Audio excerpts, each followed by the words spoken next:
The following program is intended for mature audiences.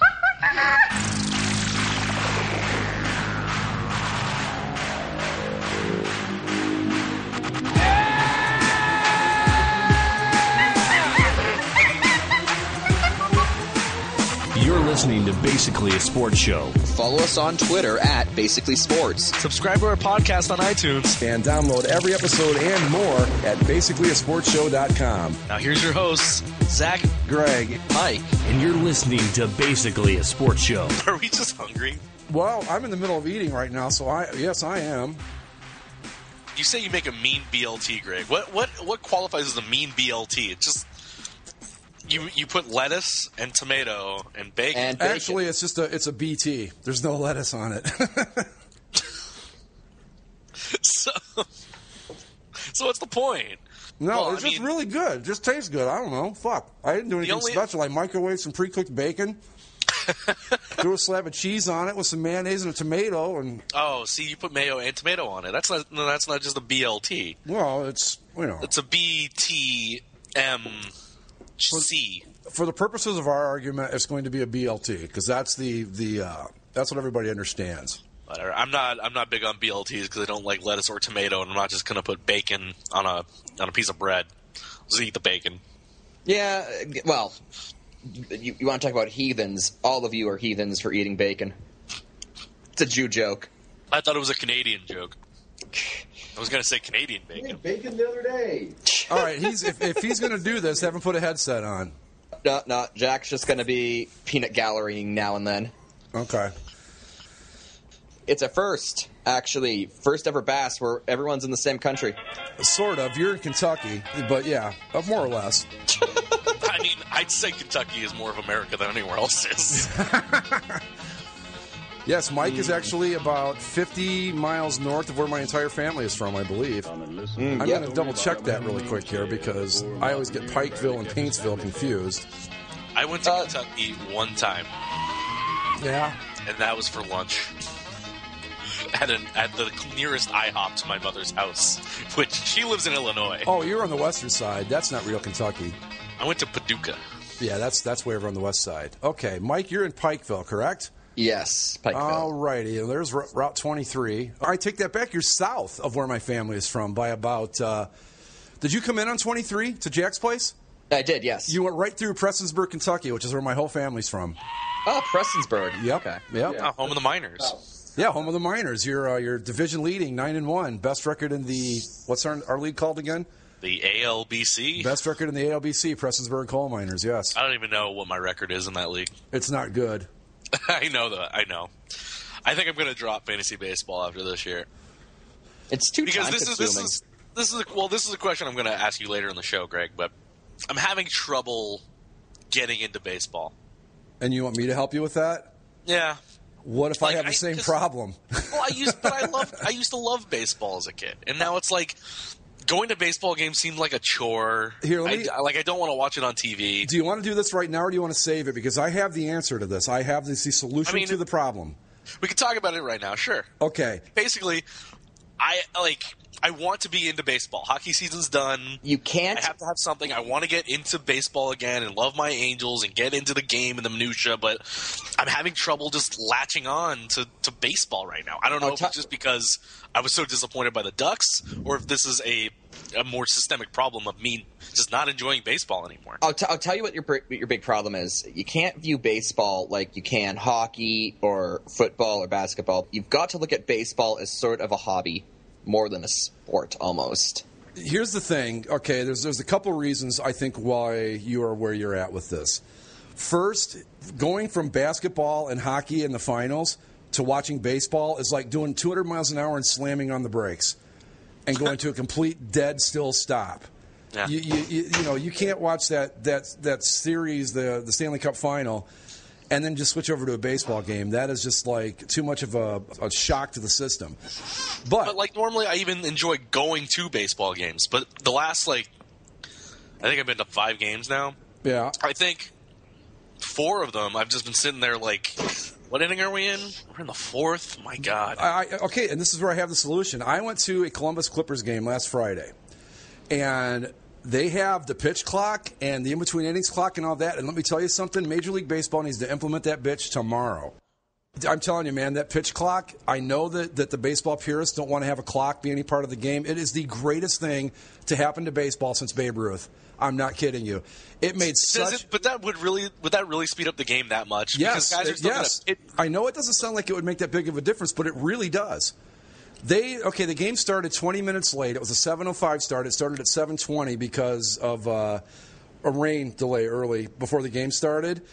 It started at 7:20. At 9:20, mind you, not 2 hours later. This game was televised on minor league TV or whatever it's called. At 9:20, it was the bottom of the ninth inning, or the top of the ninth inning. 2 hours it took to get there. And the score was like 5-2 or something like that. I mean, there were plenty of hits, lots of runs. Yeah. Here is a radical idea for speeding up the game of baseball.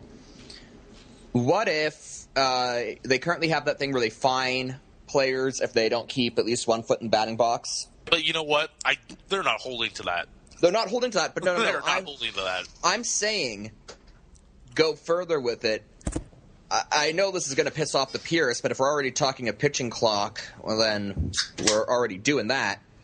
How about if you step out of the batting box, it's a strike?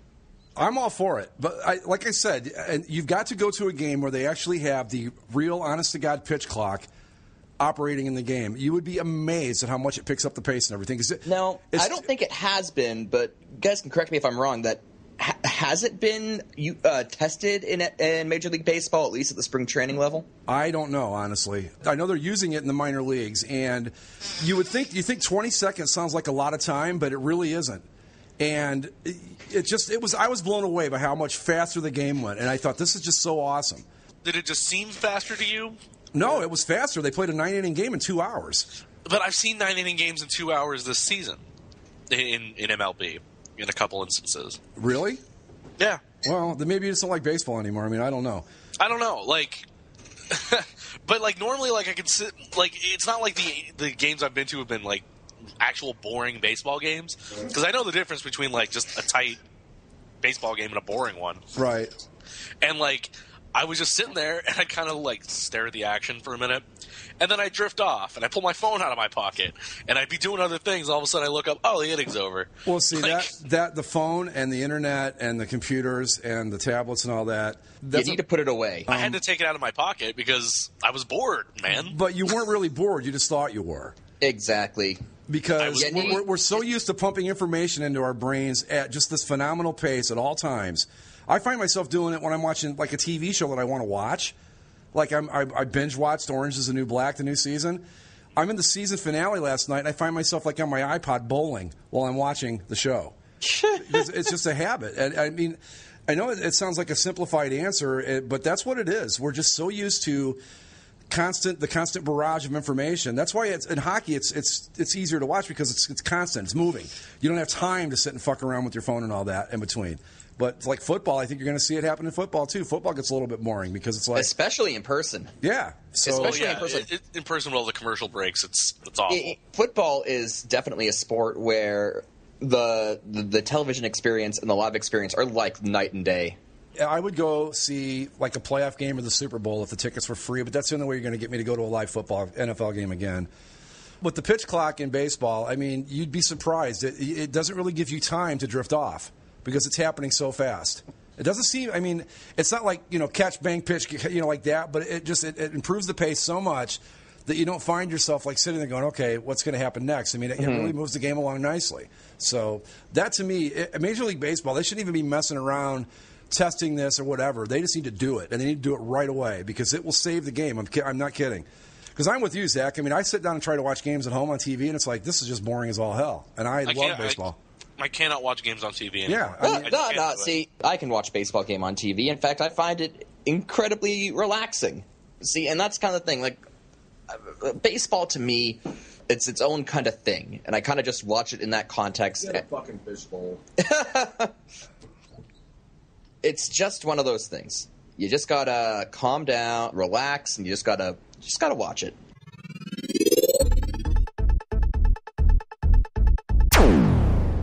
Let's get back to food. We talked about baseball and technology, right? This is not a great week for baseball and technology, especially if you're a St. Louis Cardinal. Oh, this is glorious.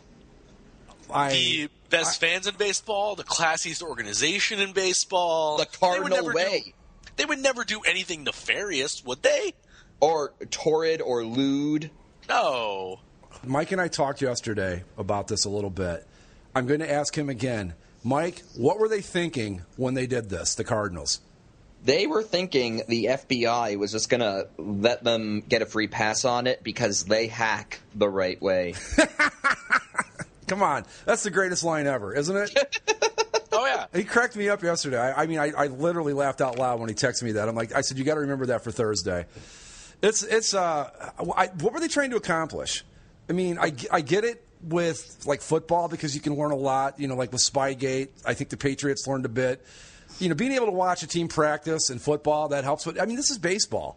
What are you really going to learn? I think they were looking into, like, scouting reports and how they collect information and things like that. They're the freaking Astros. You're the Cardinals. I mean, right. Really? Well, but the connection here is the Astros general manager, Jeff Luhnow, right, was the assistant general manager for the Cardinals before he took the Astros job. That's where the connection is. And apparently there's some bitter employees on the Cardinals end of things who did not like him, and that's sort of why they went ahead of this hack. The reasons for it, and how much people in the Cardinals organization knew about it is still yet to be decided. Obviously, St. Louis Cardinal fans and St. Louis civic defenders are saying, you can't blame this organization. It was one bad apple, two bad apples. The hell you can't. And I say that as someone who is sitting here wearing, as we speak, a 2011 Cardinals World Series ring. But I got news for you. This is an organizational thing. Fine. Somebody did it. Yeah, there's always that one guy, but you don't get to cut him loose and go, no, we're still the Cardinals. We still do things the Cardinal way. Would they have reported this had they not been caught? That's my question. I don't think so. Let's say that it was just a couple guys behind it. Had they found out, do you think they would have said, you know what, because we're the Cardinals and because we do things, quote-unquote, the right way, oh, no, they were going to turn themselves in? No. So, yes, it's an organizational thing. I know that Cardinals fans, they're above it all and they're a cut above the rest of us and all that. But spare me the defense on this. There's no defending this as far as I can tell. According to the report, Major League Baseball asked the FBI to look into the source of the leak after Deadspin published the leak. Deadspin. So Deadspin got the leak from somewhere, and then MLB was like, guys. Well, the FBI is involved in this, right? Yes, they are. Right. Because it's a criminal activity. So what happens to the Cardinals now? How do you punish them for this? Well, obviously the people involved, there's going to be an investigation. The people involved who either did it or knew about it and allowed it to continue, they're going to face legal repercussions. But the team, but the organization after that, if it's discovered that the organization had either knew about it or actively encouraged it, at that point, then you're probably talking fines on top of the legal punishments. So I looked it up. We actually talked about this last year. Did we? Someone had leaked information like the Astros trade talks with other GMs. I remember that, yeah. Mm-hmm. Right. This was published by Deadspin last June. And so that leak is what MLB was looking into and then had the FBI further look into. And that's what this is about. And this is how the information could have helped the Cardinals.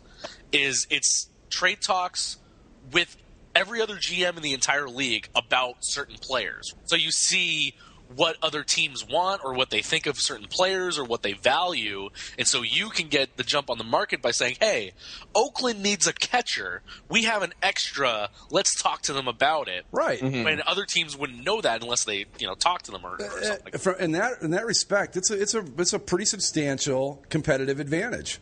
Right. To have that information like that, yeah. Definitely. But the thing that Cardinals fans need to take their medicine. Everyone already thinks you're jackasses for this whole Cardinal Way, best fans in baseball nonsense. And then you can't expect any other reaction than the kind of reaction you've gotten. when a cheating scandal of this magnitude is dropped. You'd think that maybe the sensible members of the Cardinals fandom would be like, okay, maybe it's time. Maybe we needed this humility. Maybe we need to rein it back in a bit. We can kind of link this to another one of our favorite teams to hate, the New England Patriots. Mm-hmm. They've always had the Patriot way of they do everything the right way. Have they though? That's the thing though.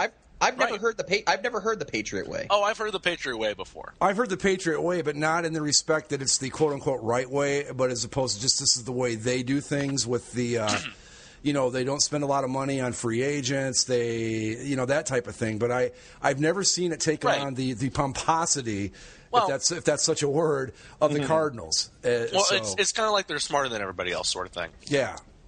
So... we talked about this long before, but what would the Patriots have to have really gained from Deflategate or from Spygate or from anything else they've done? Well, the thing is, they're the better team in all those situations. Why would they need to do that? Well, the Cardinals, they're a very, very good baseball team. Yeah. Despite all the hate we lay on them for being pompous assholes, they're a successful franchise. Why would they need to do any of this? The difference to me in these two cases are that one, Spygate is a different thing altogether. But in terms of Deflategate, or as I like to call it, Ballghazi, Yes. With that case, they really didn't need to do it. The deflated footballs didn't give the Patriots any sort of tangible advantage, which is why I found it so hard to be outraged about it. It was just, it ultimately didn't matter. This is different, I think, because with this information, it gives the Cardinals an inside track on trade talks. Sure. And so I think, in my mind at least, that's why I kind of view this as being worse, because it's like, yeah, the Patriots broke the rules, but at the end of the day, it was a non-factor. Right. The Cardinals broke the rules. This is essentially player development, which is one of the things the Cardinals have been very good at. Like, really, you would think it should be the Astros trying to do that to the Cardinal. But but the Cardinal, I mean, you look at the Astros, they're a young team. We're all kind of joking that, they're the best team in baseball, but I mean, really, they're only a couple years ahead of schedule in terms of hitting their stride. Yeah. I mean, we all kind of knew that the laughingstock that was the Houston Astros was not going to be the status quo for much longer, whereas the Cardinals, for as much as we praise player development, their farm system is kind of picked dry at the moment.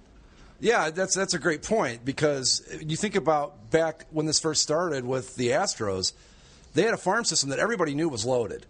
Everybody knew that. And if you can get an advantage on knowing like what they want for this player or that player, or how much money and this, that, and the other thing, all the financial elements that go into it, it gives the Cardinals a huge advantage over everybody else having that inside information. Mm-hmm. Because they can look at it and go, okay, Oakland may want this guy, but we know that they don't have what the Astros want to get him.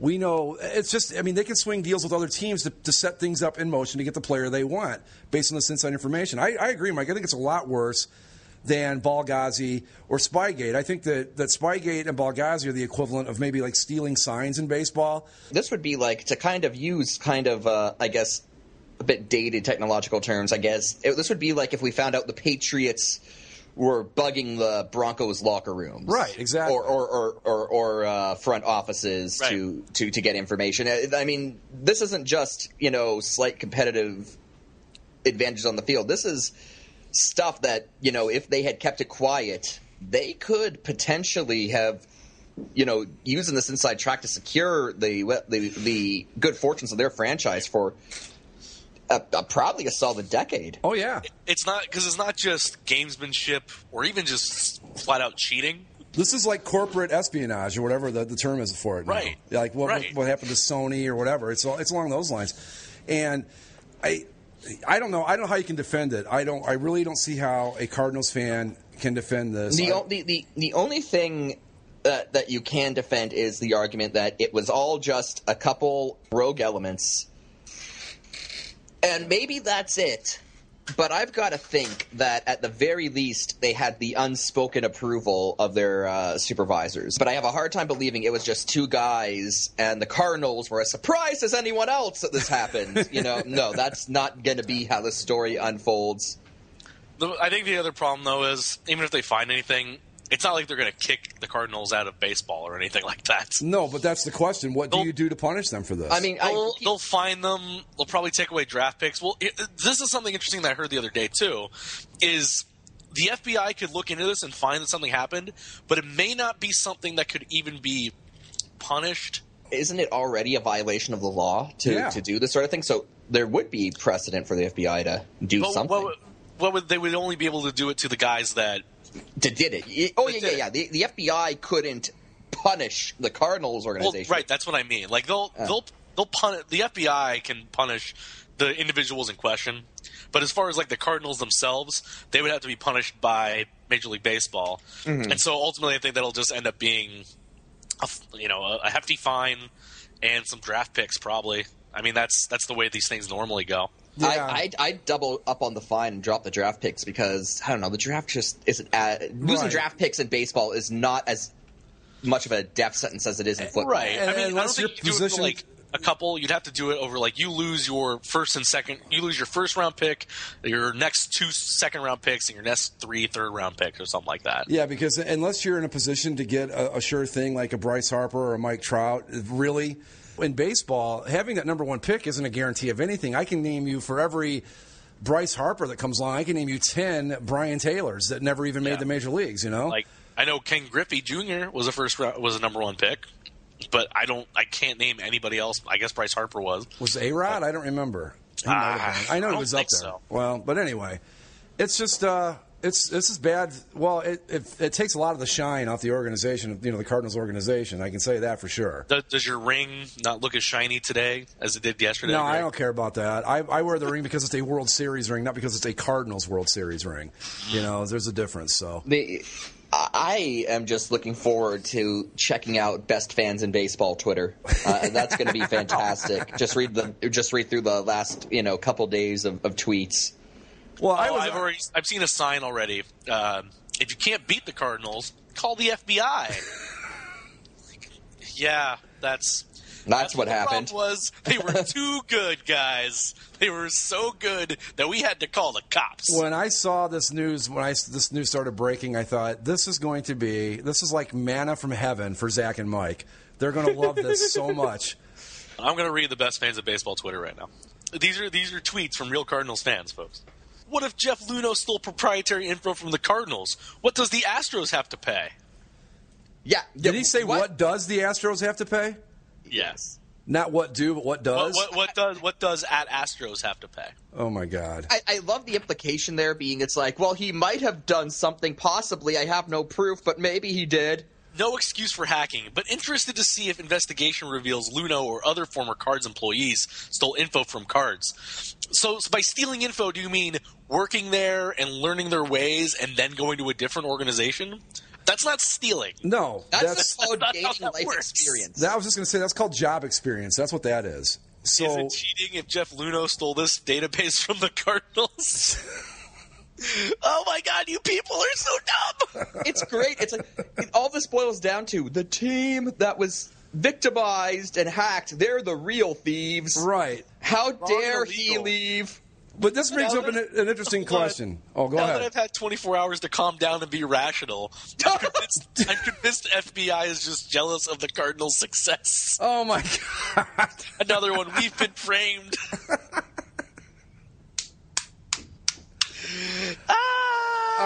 Don't hate the Cardinals because you're jealous your team didn't think of it first. That's pretty good. I got to give them credit for that one. That's pretty good. Y'all just jealous at how good the Cardinals are, looking for any dirt on them because they won't lost. Wow. Oh, boy. Cardinals Nation, you're my favorite.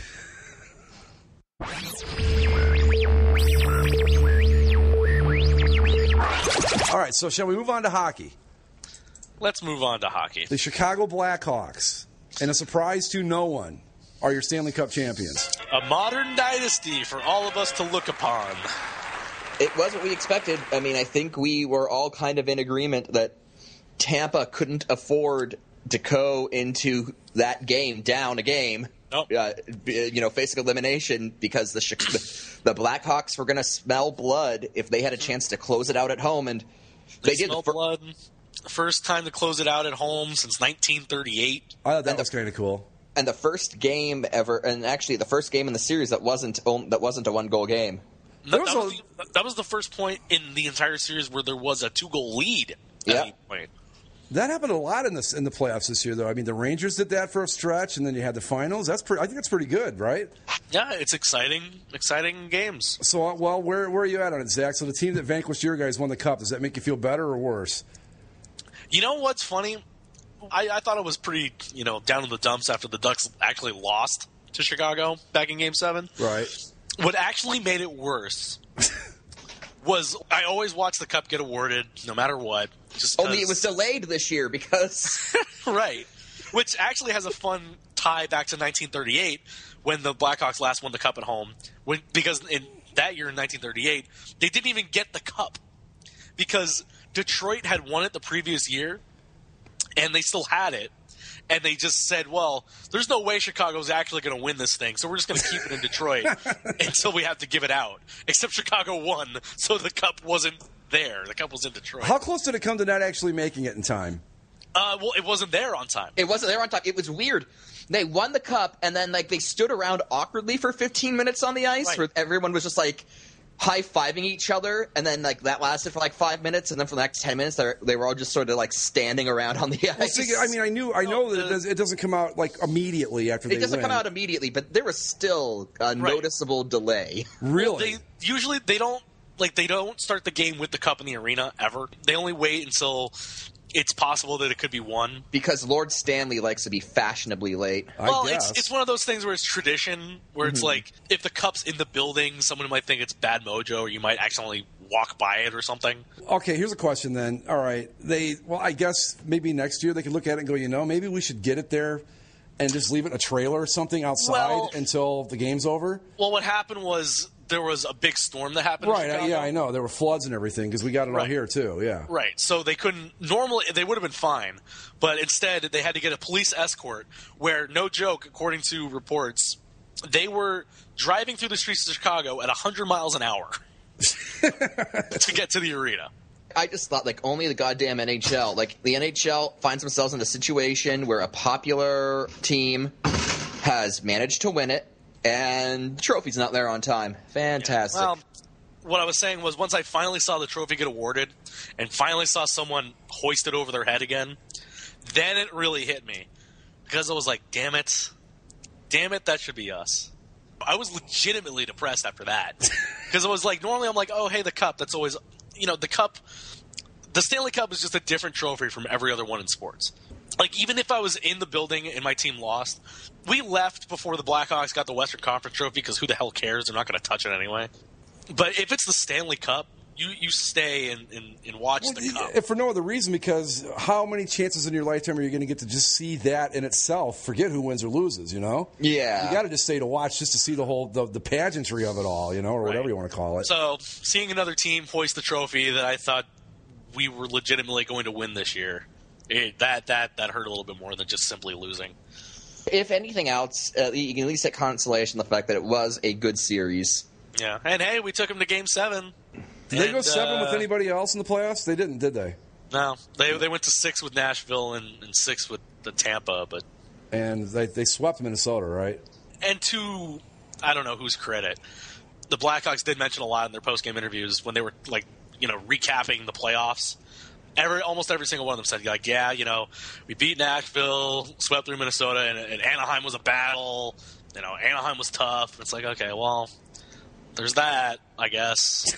we gave him a fight. Nothing like that old pat on the back to take away the sting of not winning the Cup, right? Yeah. Yeah.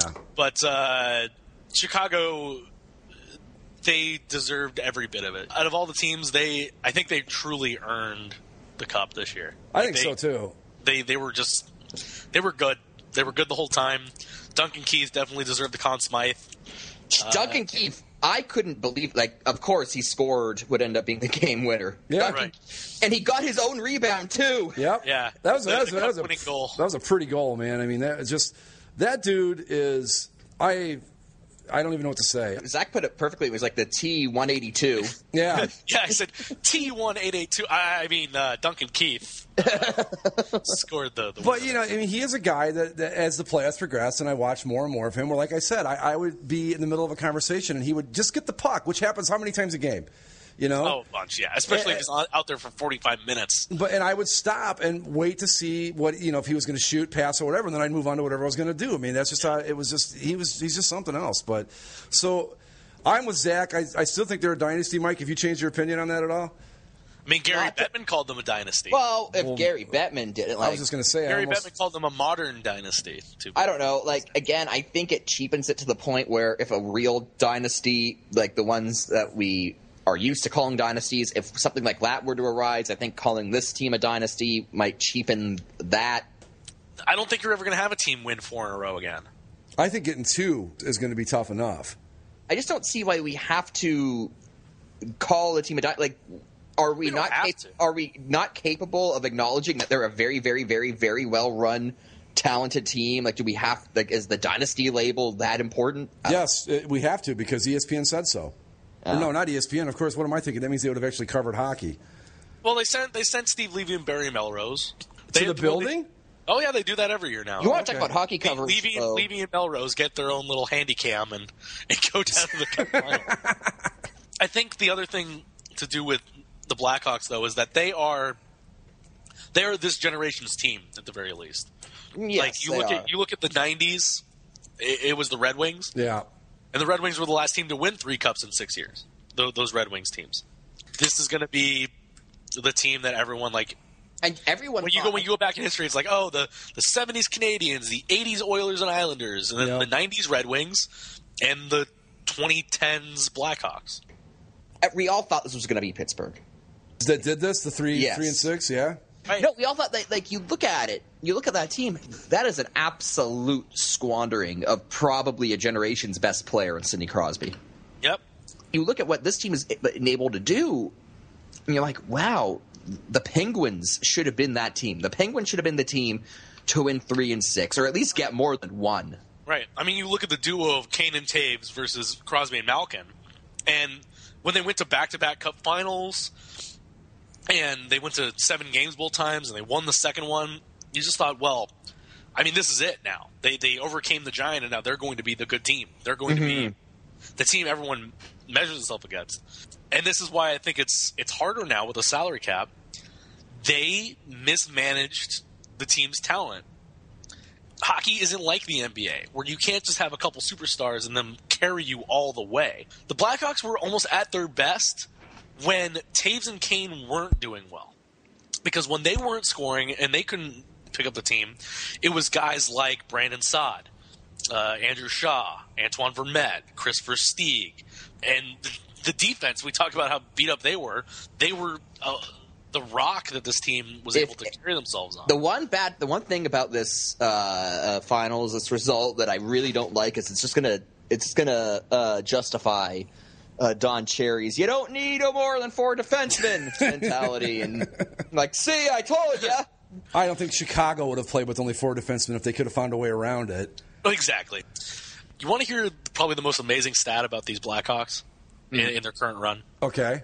Under Joel Quenneville, when the series is tied 2-2, the Blackhawks in games 5, 6, and 7 afterwards are 17-1.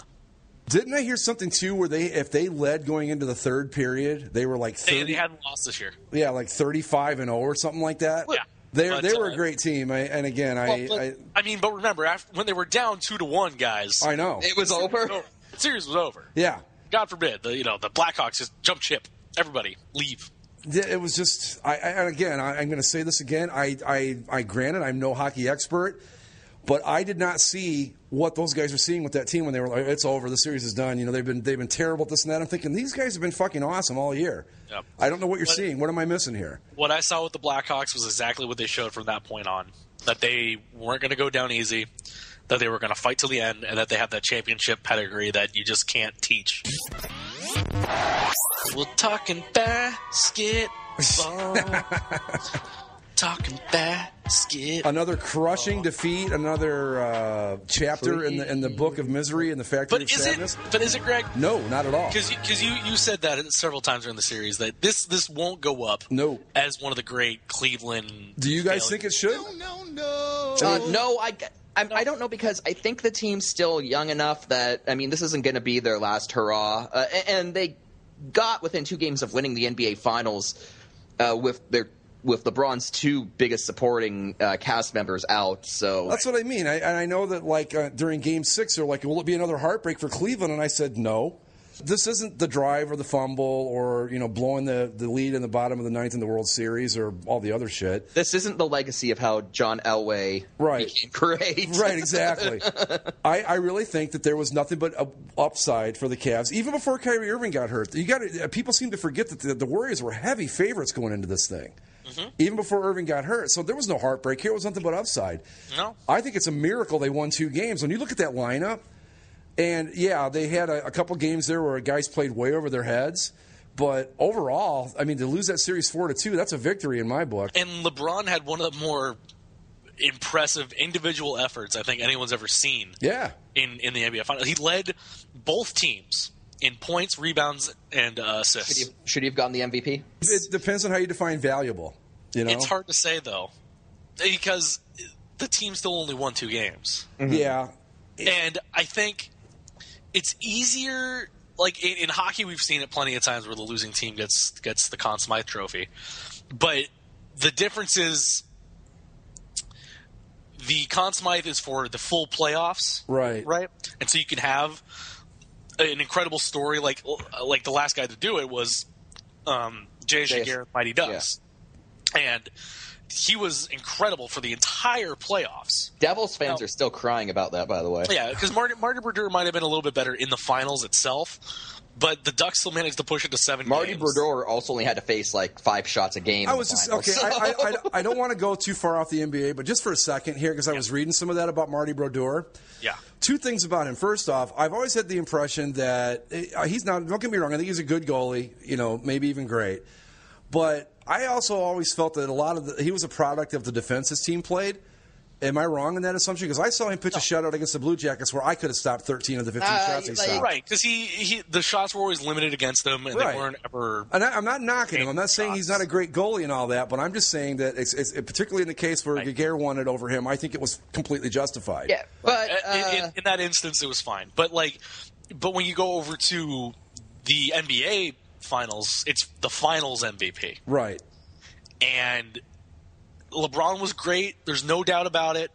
And he got 4 of the 11 votes for the MVP.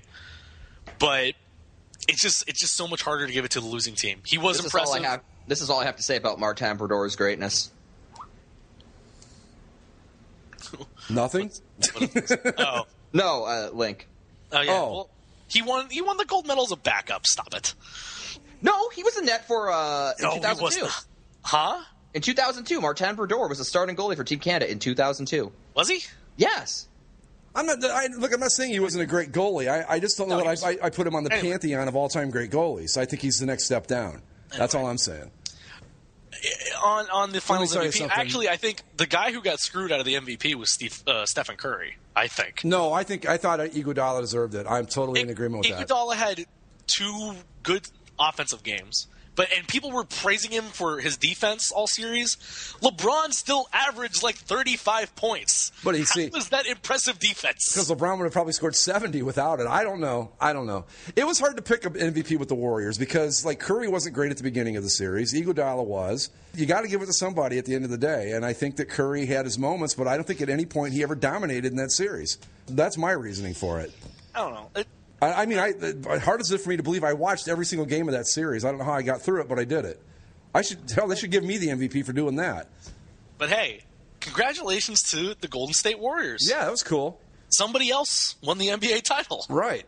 And that's why, as cool as I thought it would have been to see LeBron James win the NBA title in Cleveland, I can't get too mad at this result. The Warriors won. Not at all. That's cool to see. I was happy either way. the Cavs are still going to be there because 1, LeBron, 2, the Eastern Conference. Yeah. And Kyrie Irving's going to be back healthy next year. Love's probably going to stick around at least one more year. Yeah. You'll have Varejao will be back. Honestly, for them to win 2 games, to me, it's remarkable. And they were like a missed shot away from being up 3-0 in that series. I mean, they could have easily won the thing. But they talked about it on Dan Patrick, and I remember watching it. It was the beginning of Game 4, I think, where the Cavs came out and just jumped on the Warriors again. And Steve Kerr called the timeout about 3 minutes into the game. He said, look, just withstand this. They're going to wear out. And that's exactly what happened.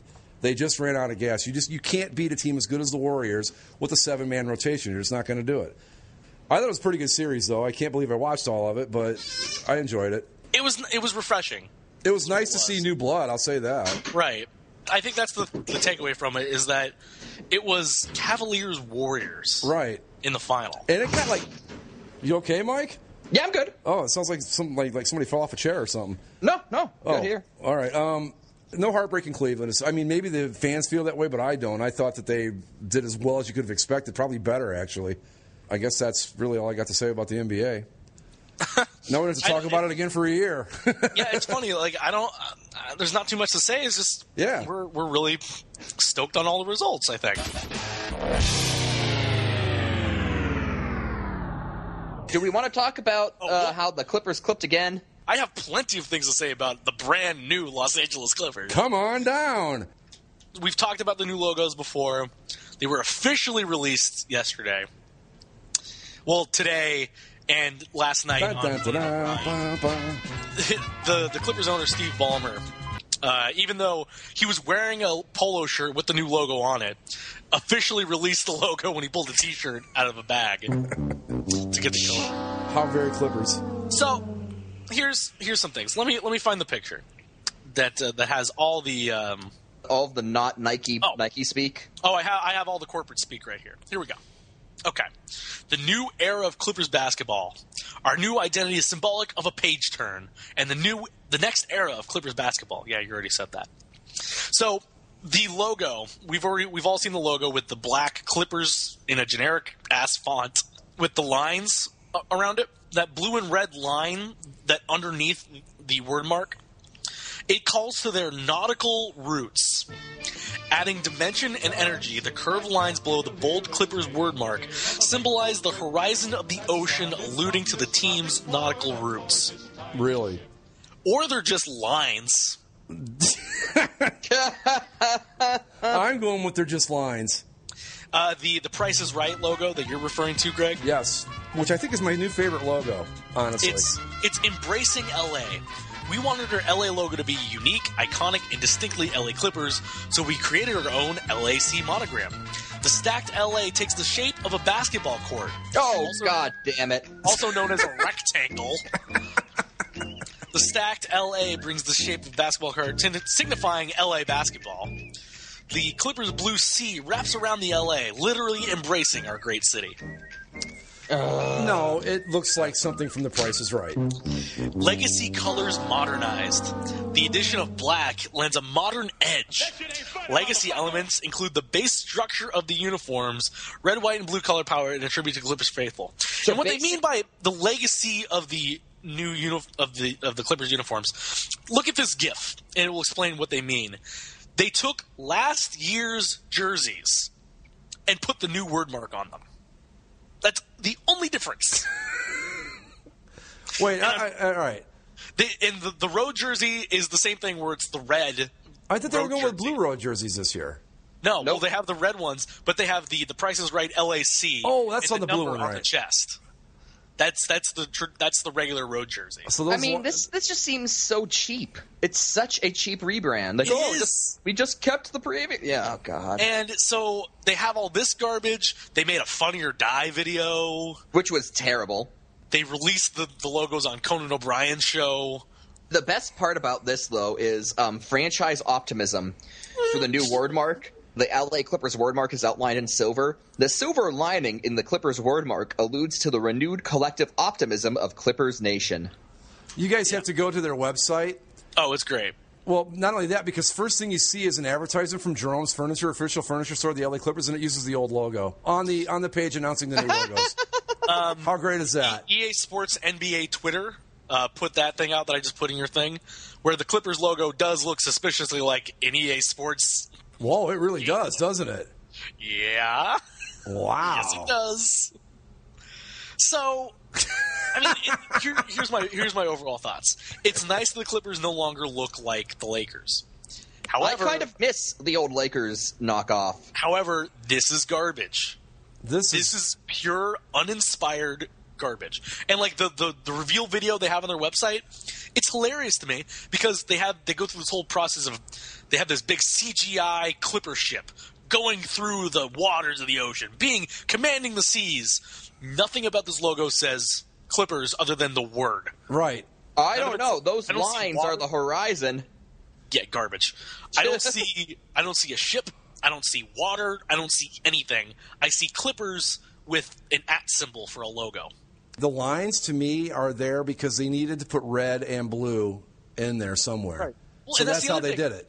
With using last year's jersey template, now you just have a black word mark in the middle of a red, white, and blue jersey. Right.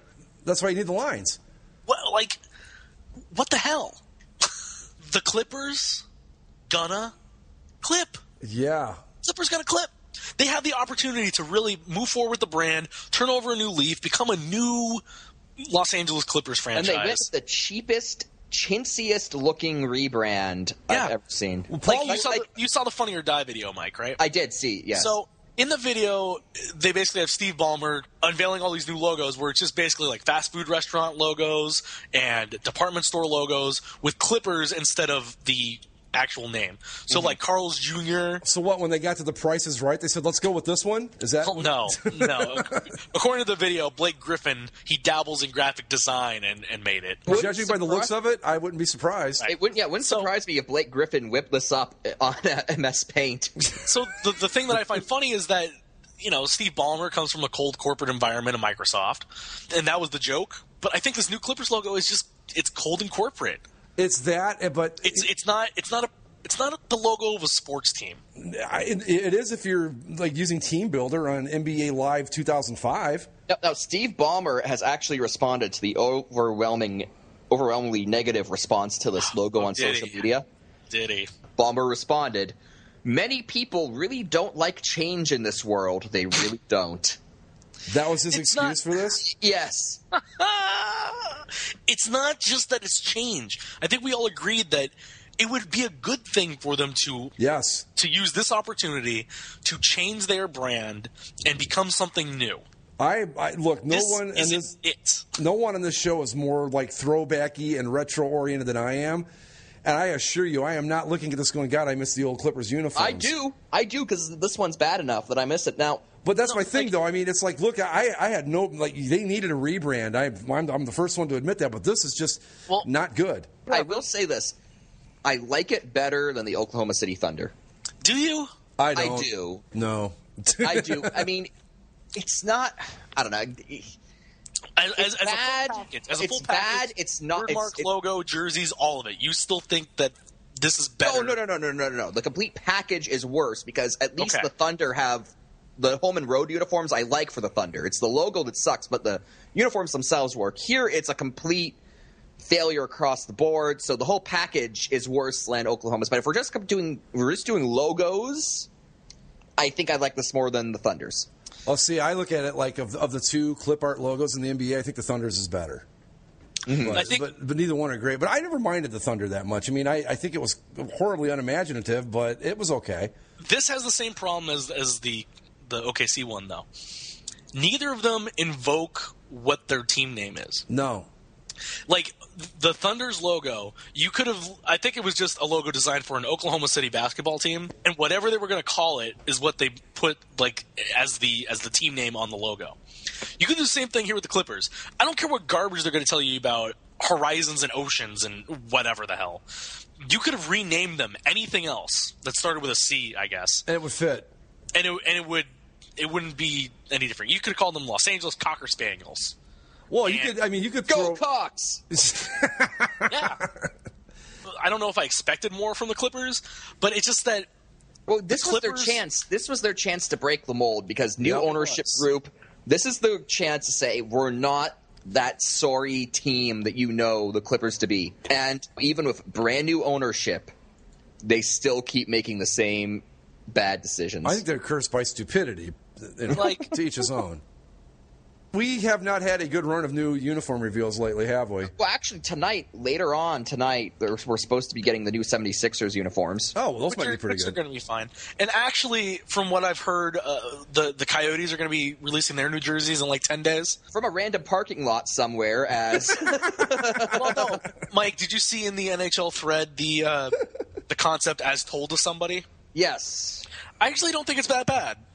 Honestly, here's the thing.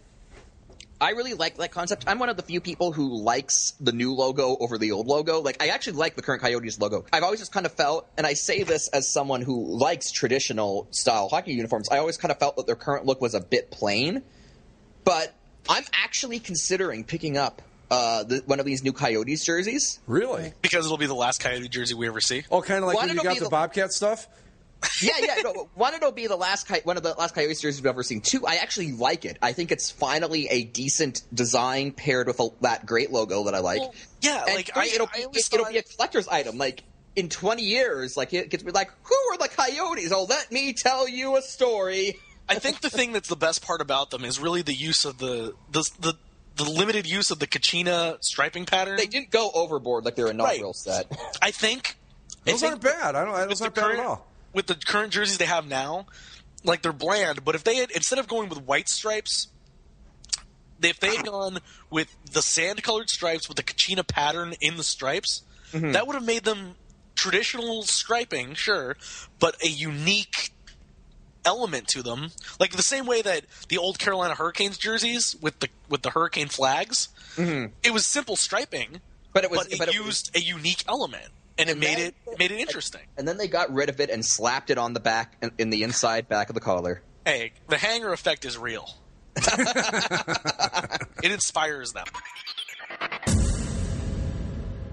Ladies and gentlemen, for the first time from the United States of America, Zach's Tabs. Zach's Tabs! Well, first time the announcement's coming from the United States of America. I've always been here. Actually, so have I, so I guess it made no sense. Let's see. Let's go to baseball for a second. How about that? All right. The quick note. Yesterday, do you know what the promotions the Indians were holding last night, Greg? No. It was tribute to the Browns night. So in proper fashion, they lost 17-0. That wasn't a joke. God.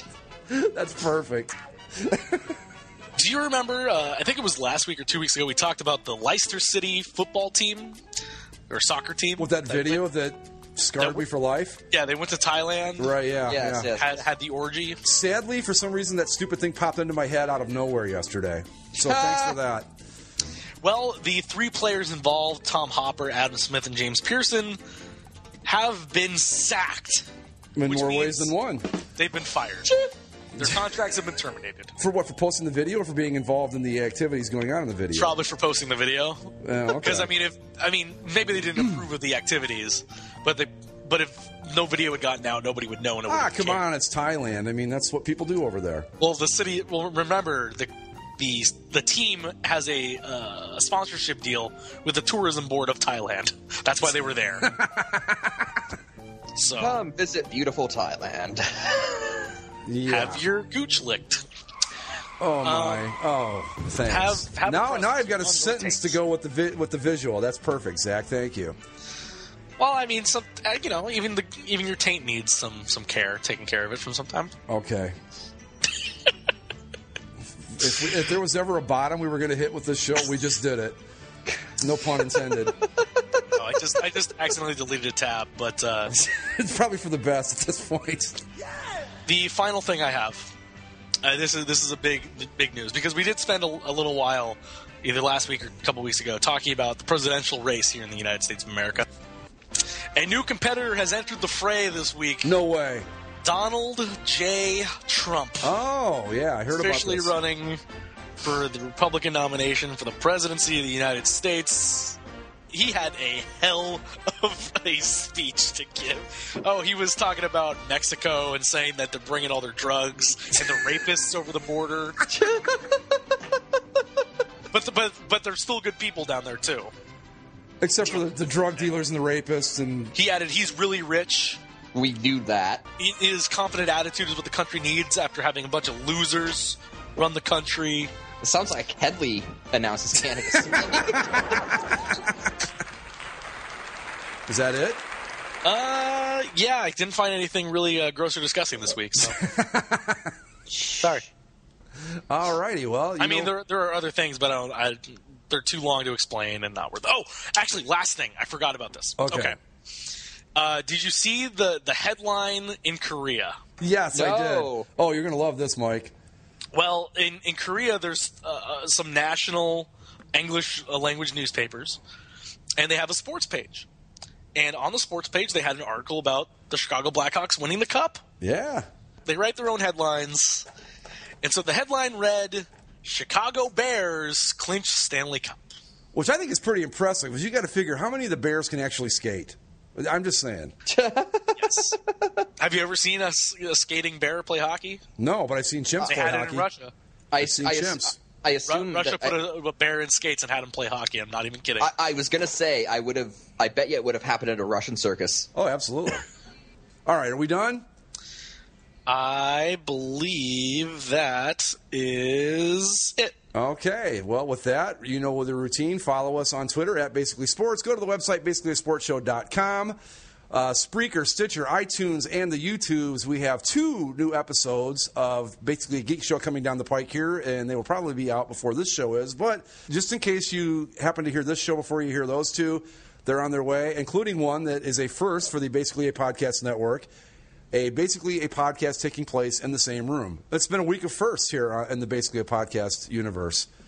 So there you go. But anyway, so we'll have those coming up and a whole bunch of other good stuff, and I don't know what else, and I guess that's that. So see you next time. Okay, bye. Bye.